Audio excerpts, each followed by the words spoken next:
Bonjour à tous, nous sommes toujours sur le salon Financium organisé par la DFCG. J'ai le plaisir d'être avec une intervenante sur une prochaine conférence sur une thématique très intéressante. On a vu tout à l'heure Jean-Claude Laroche du SIGREF, Big Data et Intelligence Artificielle, le futur de la croissance. Et cette fois-ci, je suis avec Ebru Cornet-Honner, qui est CFO de Microsoft France. On va dire que vous êtes plutôt bien placé pour parler du sujet. Merci beaucoup d'être parmi nous. Merci beaucoup. Alors, racontez-nous un peu en avant-première, puisque la conférence a lieu dans 1 heure à peu près maintenant. Oui. Alors, je vais en profiter pour essayer d'attraper quelques petits morceaux choisis de cette conférence avant même qu'elle ait lieu. Quels sont, selon vous, les sujets les plus importants à aborder justement sur cette thématique-là? Et puis, on se le disait juste avant de lancer cette interview, c'est que Microsoft en fait travaille depuis bien longtemps là-dessus. On a l'impression que c'est un sujet très nouveau, l'IA, et peut-être pas très bien exploité, alors que finalement, des structures comme Microsoft travaillent dessus depuis des années et ont déjà développé des applicatifs concrets, efficaces. Racontez-moi un peu.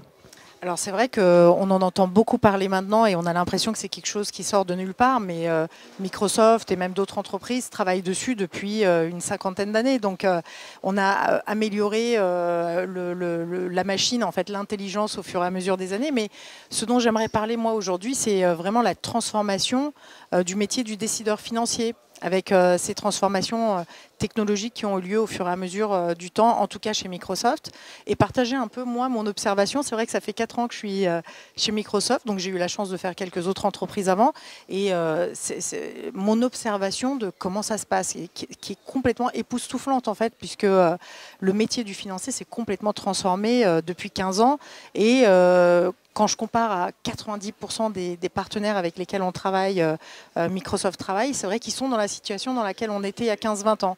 Donc partager un peu comment le métier s'est transformé avec l'arrivée des nouvelles technologies qu'on a quand même créées pour nous-mêmes aussi au fur et à mesure, et surtout de se dire qu'on peut embrace, alors je ne sais pas comment le dire là, mais de prendre ce changement, parce qu'il n'y a que du positif en fait, puisqu'on utilise vraiment toute la force du cerveau et de l'expertise du financier au fur et à mesure. Donc moi j'aimerais te parler un peu de tout ça, et puis essayer d'enlever les peurs si possible au passage. Non, finalement, l'intelligence artificielle, c'est un facilitateur pour le DAF, pour les équipes des directions financières, qui leur permettent de se concentrer sur des tâches à valeur ajoutée. Plus besoin de cruncher de la data, Exactement. plus besoin de se perdre dans des formules Excel un peu lunaires sur lesquelles on se gratte la tête pendant des heures. En fait, tout ça, c'est fourni. Et le travail du DAF, ça va être vraiment de tirer les enseignements de ces informations, quoi. Exactement, le travail du DAF, ça va être vraiment d'utiliser son total potentiel, sa totale expertise de raisonnement, d'analytique pour aller proposer la meilleure recommandation au business.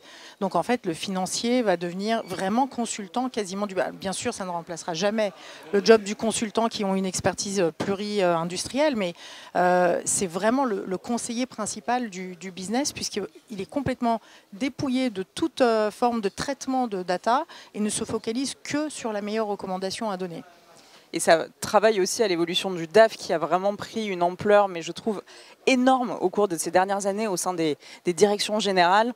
On voit vraiment des duos CFO, CEO forts, alors que parfois ça pouvait être un peu... être considéré comme une fonction support, un empêcheur de tourner en rond en disant bon ben voilà, là le projet ne marche pas parce qu'on n'a pas le financement, etc.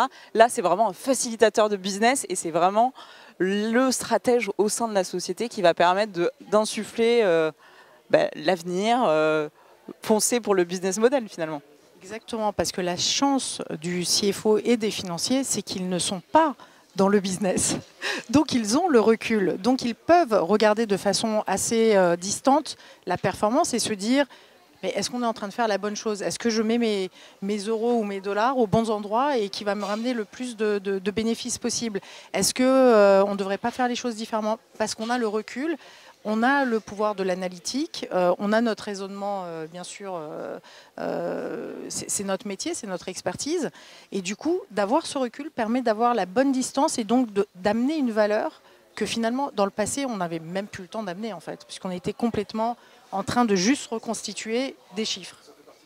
Ce qui est génial, c'est que ça va continuer d'évoluer. Exactement. Et puis, résultat, je vous donne rendez-vous l'année prochaine pour nous raconter ce qui sera passé depuis. Ça marche, et les nouveaux applicatifs que peut-être que vous pourrez nous dévoiler. Avec plaisir. Merci beaucoup pour votre participation. À très bientôt. À bientôt.